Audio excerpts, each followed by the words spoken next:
Hi everyone, I wanted to thank everyone who was on my website this month of September for our series of classes called The Underdogs of Movement, where we cared for and brought awareness to the way our neck is, any tension that we could release in our hands and fingers and wrists and our feet and ankles.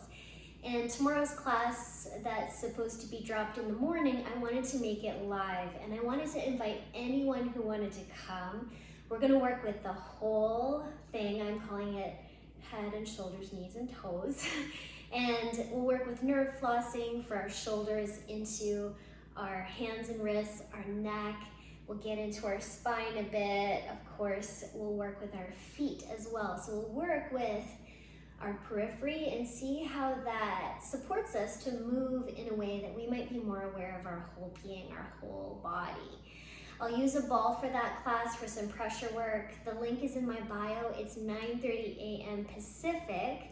And it's also a nice way to sample my work. So come on for free, enjoy it, invite your friends and family. And of course, I'd love you to join us on the website for October. I'm really excited to offer you healthy habits for your hips. So the whole month of October is gonna be hip goodness. So I'd love to see you there. Reach out with any questions or comments. And for all of you who have been with me for however long, I just so much appreciate your enthusiasm and support, and I feel so connected to making these home yoga videos for you to practice in the comforts of your own space. Okay, see you tomorrow.